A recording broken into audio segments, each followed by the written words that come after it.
Good morning. It's Sunday, January 16, 2022. Welcome to the Office of the Prime Minister here at Jamaica House in Kingston, Jamaica. This morning, the Prime Minister, the Most Honourable Andrew Holness, will address us. Along with the Prime Minister, we have the Honourable Dr. Horace Chang, the Minister of National Security.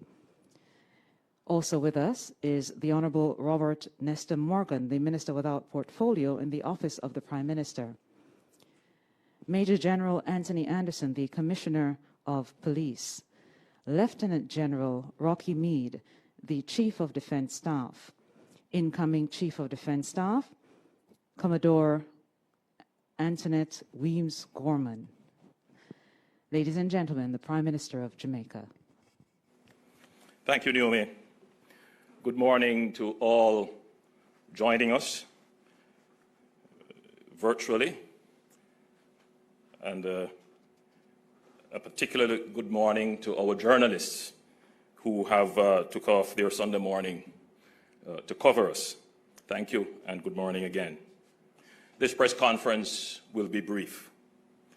The parish of Westmoreland has several communities captured by gangs and currently in the grips of barbaric gangsters executing brutal terror on our people. These communities are in need of social and infrastructure intervention. Some of these communities are urban in nature, and their profile fits the application of zones of special operations. This morning, we declare a zone of special operations in South to include the communities of Russia, Darling Street, and Dexter Street. I have spent time in these areas, and I am aware of the conditions of terror that the people endure. I feel their pain. And I know that the vast majority of residents in those gang-captured communities, whether in central Kingston, Augustown, or South, are peaceful, law-abiding citizens who simply want to live in peace. However, their lives have been imperiled by criminals inflicting terror on the community. To those who are suffering, they are puzzled as to why some leaders who hold political power do not recognize the state of emergency which exists in some of these areas. The zones of special operation will displace the criminals and disrupt their pattern of terror activities. It will give the people of these communities a well-needed break. A break from the gunshots every night, from sleeping under their beds every night, from the random and collateral murders and other acts of terror. However, the zone of special operations is a specifically designed intervention which is more geographically limited and focused on community building. So in addition to the security element, it has a heavy community intervention, social intervention, and community building component, which must be properly organized. So it's not merely a matter of the mobilization of forces into an area. The zone of special operations has to be well resourced. And this means that it has to be planned. And this planning can take several months. So The zone of special operation, therefore, is not an immediate response tool. And you would have seen the lag time between the cropping up of issues in, say, central Kingston and the time it would have taken to mobilize the security resources to ensure that they can be dedicated, but to also mobilize and identify the community intervention, the social intervention resources to ensure that it is sustainable. So yes, it is a crime-fighting tool, but more so, it is a community and social intervention, community building tool, which is not immediately available as problems crop up. Given the current murder and terror situation facing larger geographical areas, which is over and above the capacity of normal law enforcement. And this is a point that I wish to emphasize. The situation that we are experiencing in murder in the country and in shootings and in the possession of illegal guns is not normal. Granted, for the last 3 decades, we have seen this increase in murders, in shootings, and the illegal possession of weapons.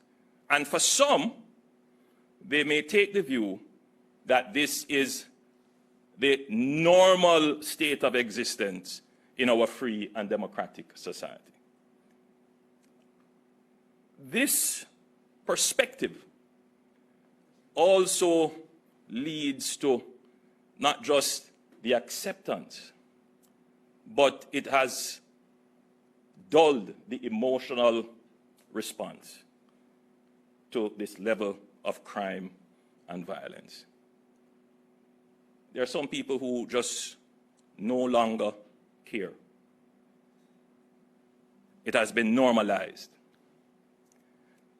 I still care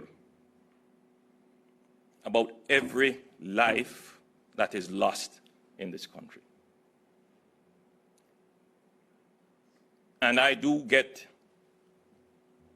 very concerned, emotional, yes, because it shouldn't be in this beautiful country of ours.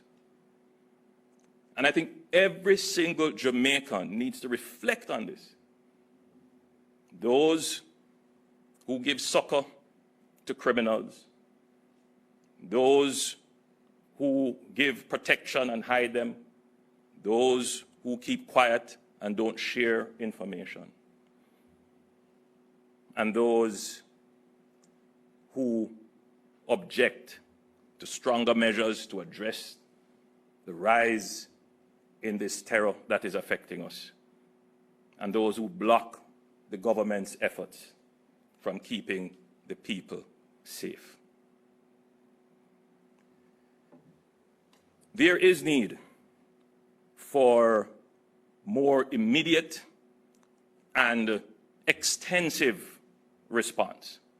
The form of the response requires special powers in the form of a state of public emergency, which is lawful under the Emergency Powers Act, but requires the parliamentary support of the opposition to allow its extension beyond 14 days. The opposition has not in recent times, in terms of recent declarations of SOEs, given its support. The government, therefore, has to use the tools that are available to it, because we intend to keep the people safe. We intend to save lives and protect communities. And you would have seen the declaration now of 2 additional zones of special operations. As much as we can, As much as we can find the resources, we will continue to do so. But as I had explained earlier, this is not an immediate response tool. The SOEs are designed to be immediate response tools. They are designed to give larger areas of protection rather than the very narrow, geographically focused, community-focused zones of special operations. The police, as you would have seen, is conducting several dynamic operations, resulting in the recovery of firearms, the interdiction of gangs, including a gang that has captured one of the communities that we are now going to declare as a zone of special operations. There is an argument in the public domain which would want to see the government's response to crime return to the days when the use of force ultimately meant the use of violence. To return to a period of time when the use of our police force placed the good reputation, the public support of the police force in jeopardy. Where extrajudicial actions where the police were accused of acting in such ways. I believe we have learned from that period of time that our police force cannot be a force of violence. Our police force is a force of good. It obviously makes our job that much more difficult. But you cannot fight terror and barbarity with terror and barbarity. So we will pursue criminals. We will overcome this terror. We will do it within the law. The people of Jamaica will see that their police force is there to protect them. They are law officers, and we will always act within the law. I believe the methods espoused by some a decade or 2 decades ago would have shown that they do not work. The path that we are on in terms of resourcing our police, changing our laws, and using exceptional powers without taking lives is the right path if we are going to build a more kinder and gentler society. It will not be an easy path, and it may not be immediate, but it will lead us to the goal of peace, which we all want to achieve. I want to acknowledge the work of our policemen and women. I have toured several of the areas in which they operate. We understand that the resources are not always sufficient, but I appreciate that you turn up and put out the effort to keep the citizens safe. And I want to personally thank the security forces, especially the members of the JCF, in keeping our country safe during this very difficult time. Thank you. I have one more thing to do, which is required for the public declaration. And whereas Section 4.6 of the Act provides that the Prime Minister and Council may only declare an area of a zone if the Commissioner of Police and the Chief of Defence Staff have agreed in writing that the area should be so declared. And whereas the Commissioner of Police and the Chief of Defence Staff have agreed in writing that the area geographically defined in the schedule, which will be read out by the Chief of Defence Staff, now therefore the Prime Minister in Council, having reasonable cause to believe that due to rampant criminality, gang warfare, escalating violence and murder, and the threat to the rule of law and public order, it is necessary to declare the geographically defined area in the schedule which will be read out, and hereby declares, 1, the order may be cited as the Law Reform Zones of Special Operations, Special Security and Community Development Measures, Savannah-Mar Zone Order 22, and 2, the area having the geographical limits specified in the schedule is a zone of special operations for the purposes of the Act, and 3, the said zone shall operate for a period of 60 days. Thank you. I will now call on the Commissioner of Police.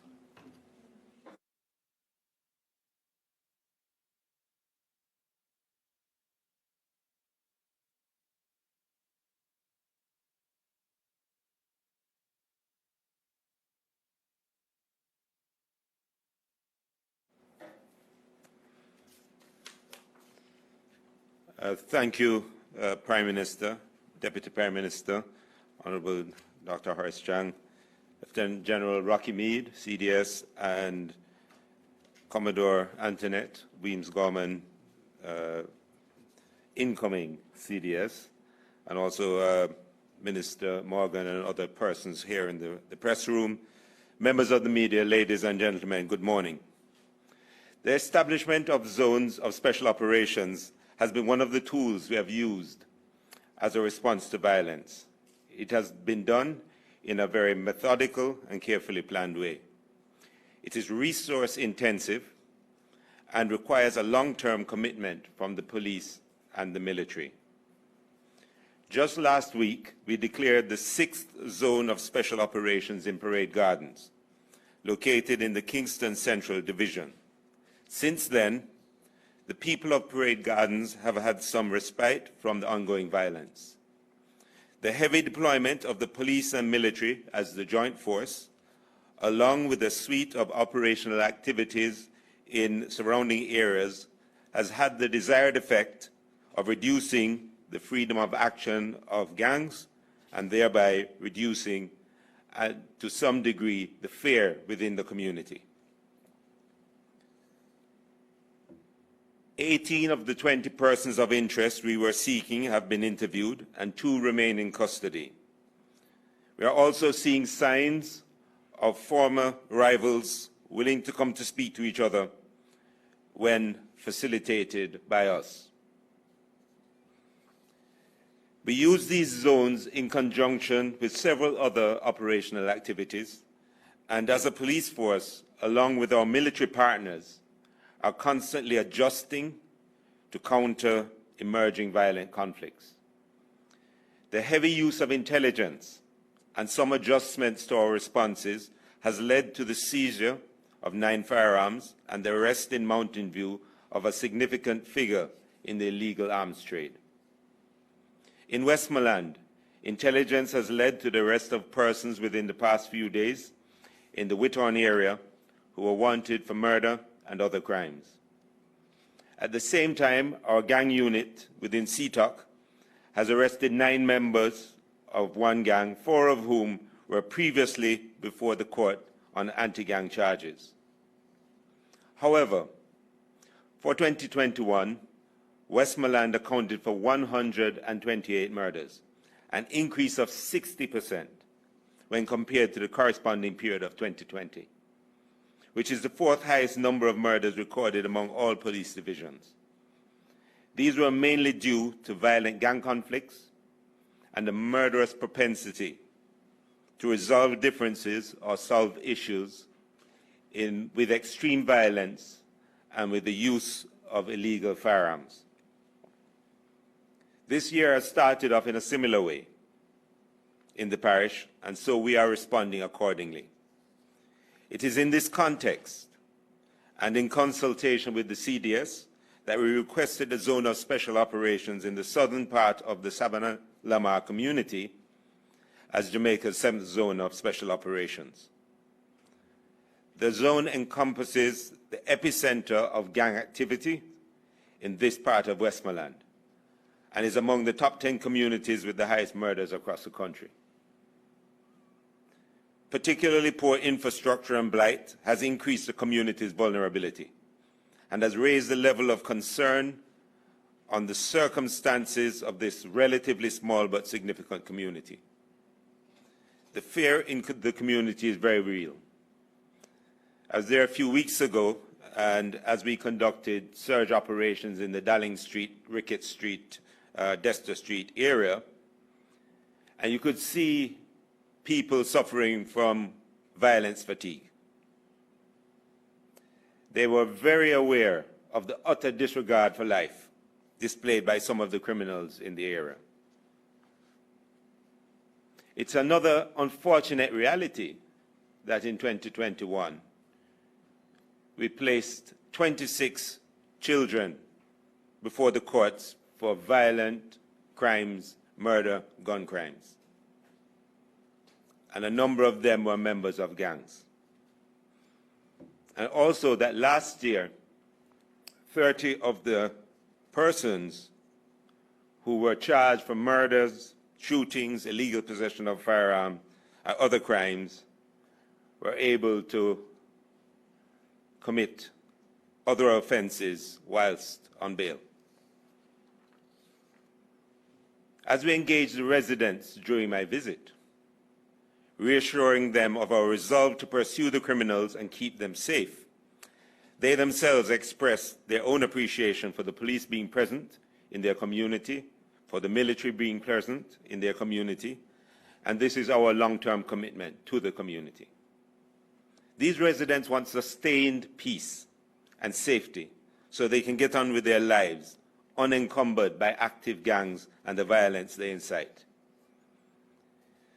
Even as we use the zone of special operations within the limited boundaries of the declared space in Savannah Lamar, we will continue to carry out a range of law enforcement activities in the rest of Westmoreland, and you will see the benefits of this in the ensuing weeks and months. The JCF is intent on continuing to take strong action to defend every community from intimidation. We don't have days off. And to this end, we will, to the fullest extent of our capacity, continue to use the tools available to us to pursue and apprehend the criminals for as long as and as many times as it takes. Once again, we ask for the patience, support, and understanding of residents and persons doing business in or transiting the declared area. The public can assist by contacting Crime Stop at 311, by contacting the Westmoreland Police if you have information or any need, by complying with the requests of the security force officers at checkpoints, adhering to curfew guidelines, and also by being in touch with us if there are any breaches by our own members. My police officers are resolute. We'll continue to work with all our stakeholders and partners to bring this level of violence under control. We'll do our best to keep you safe. We'll do it professionally, with respect, in keeping with the rule of law, and we will remain a force for good in Jamaica.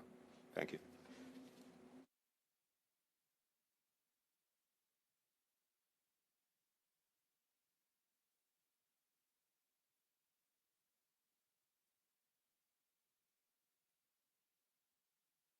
The Chief of Defence Staff to delineate the boundaries of the area.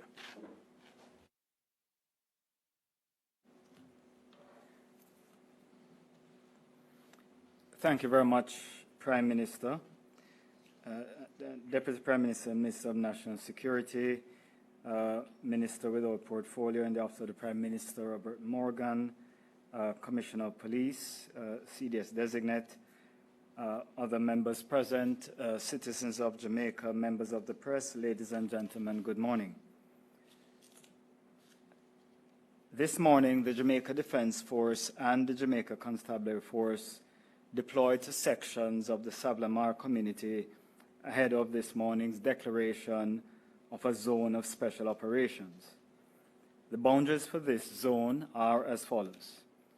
To the north, beginning at the northern end of Seaton Crescent in the vicinity of the Mangrove, on the eastern side of the Goodens River, the boundary extends in an easterly direction along Seaton Crescent, then north to Morris Street, then south onto Great George's Street to the intersection with Rose Street. Then northeasterly along Rose Street to the Sigree Street intersection with Hudson Street. To the east, the boundary then extends southerly from the intersection of Sigree Street and Hudson Street and continues along Hudson Street, then along the water feature to the east of Hudson Street to the shoreline. To the south, the boundary continues in a westerly direction along the shoreline from where the water feature terminates to the mouth of the Goodens River. To the west, the boundary then extends in a northerly direction from the mouth of the Goodens River to the northern end of Seaton Crescent in the vicinity of the Mangrove on the eastern side of the Goodens River. The Prime Minister outlined the fact that the circumstances we face are not normal. If I may add a little context to the Prime Minister's point, we consistently have murders in the mid to high 40s per 100,000. That's not normal, whatever measure we want to use. Whether we want to use the measure of the Latin American and Caribbean region, which is the highest region in the world, at averaging about 16 per 100,000, or whether we're ambitious enough to use the world norm, which is about 6 to 7 per 100,000, or even if we want to set a higher norm than the highest region in the world, over 40 per 100,000 is not normal. The Jamaica Defence Force would like to renew its commitment that while we're facing abnormal security circumstances, we commit to supporting the Jamaica Constabulary Force in this most significant of their mandates. The ZOSO will give the security forces temporary additional powers of search, arrest, and detention. We believe that this is necessary in order to give the security forces the necessary space to carry out the operational tasks that will be required to help bring a sense of normalcy to the community. While we acknowledge that persons may be concerned about the implications of the internal security operations as they go about their daily business, we want to assure the citizens that both the JDF and the JCF service members have been adequately trained and oriented to ensure the protection of human rights for all Jamaicans. We will continue this approach with the Savannah Lamar ZOSO, and we urge persons to acquaint themselves with the regulations and requirements governing a ZOSO in order to easily and conveniently transit the area and go about their lawful business in a compliant manner.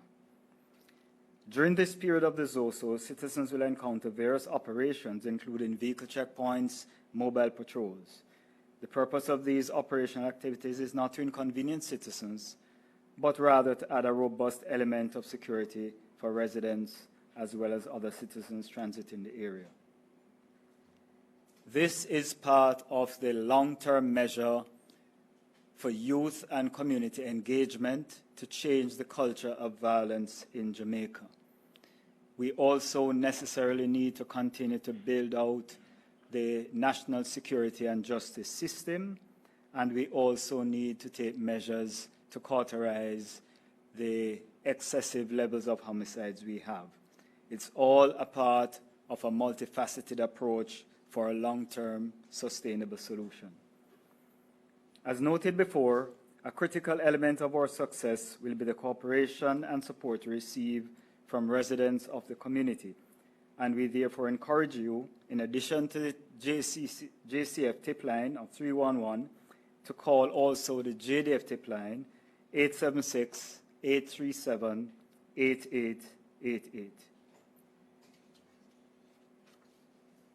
In closing, let me reaffirm that the JDF and JCF are committed to achieving success in Savlamar, as well as all the other areas of special operations, indeed in all areas of Jamaica. We welcome the continued support that we have received from citizens and various groups, including the private sector, as we strive to achieve lasting and sustainable peace within our communities. Thank you very much.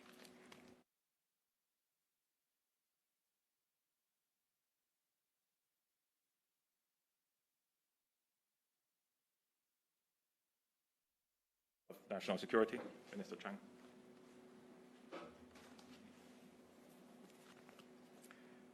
Thank you, Prime Minister. Minister Robert Morgan in the Prime Minister's office, Commissioner of Police, Chief of Defence Staff, Chief of Defence Staff Designate. That we're experiencing abnormal levels of violence, in particular of Jamaica, is impatient of debate. Statistics today indicate that homicides are moving ahead of the rate of 2021, a significant number. 3 parishes and 4 divisions account for most of this increase. Westmoreland, St. James, St. Catherine, both divisions, north and south. Westmoreland had the highest increase in homicides in 2021 over 2020. They have shown in this year an increased propensity of severe violence designed to kill, maim, and inspire fear. Jamaica considered force in taking decisive action to not only curb this rise but restore order and public safety. Curfews, cordon search, additional officers to the geographic division, and specialized units to apprehend perpetrators have been sent to Westmoreland. There have been some success, but more will be done. This morning's declaration of a zone of special operation is yet another tool to focus on the most violent district in the urban center in Westmoreland. It will not only restore order in a limited geographical area, it's designed to disrupt and to some extent disperse the gangsters who operate in the area. Dispersion is not necessarily welcome, but dispersing them from the areas in the clear phase of the zones of special operation will have them like rats scoring from their holes. They are easier to identify and apprehend. The officers of the JDF and the JCF are alert. The JCF, supported by the JDF, with the support of the entire government, is moving aggressively to attack the criminal elements at all fronts. We'll examine what other law enforcement tools can be brought to bear on this issue in the area of the zones of special operation. How existing tools can be combined in innovative ways in the zone of special operation to reduce violence and restore peace and public order. We recognize we're in a war with violent and heartless criminals, but we will not relent. It's a war we'll win. We will continue to strengthen the Westmoreland Police Division with resources that are available in the short term.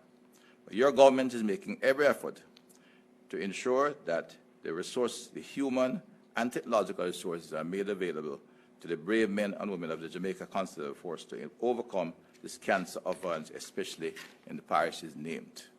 So more will be done, and we'll continue to work to ensure that the legislative framework is developed, as well as the resources are provided to provide our men and women of the security forces the tools to overcome the challenge. Thank you.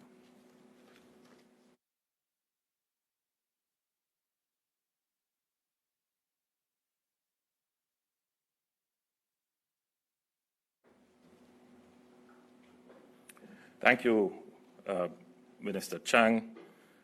Thank you to Chief of Defence Staff and the Commissioner of Police for your presentations. We now turn to questions. The projected time for the end of the press conference is 9:45. Unfortunately, I have another engagement. Thank you so much, sir. The media has already been briefed, and so let me go quickly then to Ms. Kimone Francis. Kimone, could you identify yourself and your media entity and ask your question?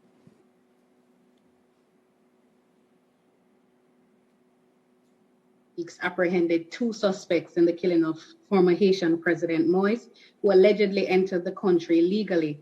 What does this say about Jamaica's borders? And is Jamaica a safe haven for international criminals?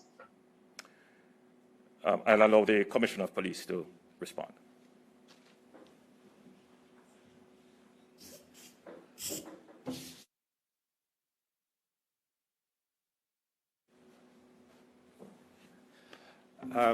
So the 2 persons who have been apprehended in Jamaica so far who were involved in this incident, the fact that our intelligence led us to apprehending them suggests that it's not really a safe place for people to flee to, because we will find them if they come here. Of course, we're not unique in that regard as a country. People will be able to slip in if they have enough money. We know we have a drugs for gun trade that plies between Haiti and Jamaica. There are persons who have family on both sides because that trade has been going for some time. We also have, other points, other directions and vectors where persons enter Jamaican waters and space. I know the JDF has been doing a lot to stop this and prevent it, but 1 or 2 will come in. But if they do get in, our intelligence largely will point us in the direction of where they are, so we'll be able to apprehend them. Thank you. Thank you so much, sir. Let's go to Ms. Janet Silvera of the Gleaner. Thank you very much. My question is to the Prime Minister.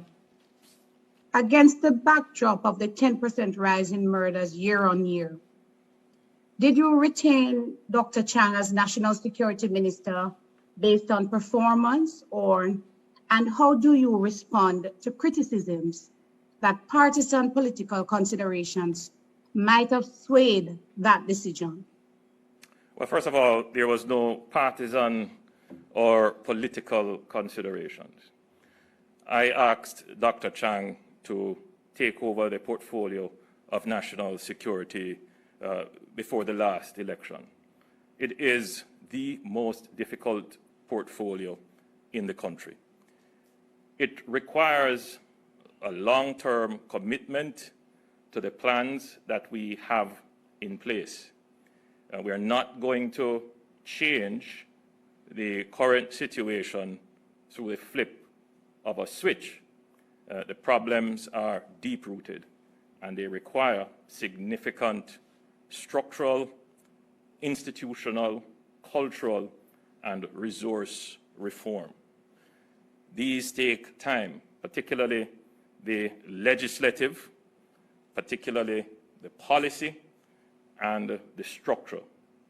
What you're seeing before you now is a police force that is far more intelligence-based than at any time ever. What you are seeing now is a direction of resources into our security apparatus that gives us domain control on land and at sea, to the point where if you believe you're going to enter Jamaica illegally and stay here, you have another thing coming. We have demonstrated the ability to now interdict boats with guns coming in from other jurisdictions, and we have demonstrated the capability to interdict fugitives from other jurisdictions. And you will see the increased capabilities to find weapons. And all of this is being done without taking any lives. This is the beginning of the transformation of our security forces into the security forces that can be compared to security forces worldwide of the highest standard. It will take time. It therefore means that I cannot, at this point, unduly interrupt the plans laid and the institutional knowledge that has been gained, which Minister Chang has been at the helm of at the Ministry of National Security.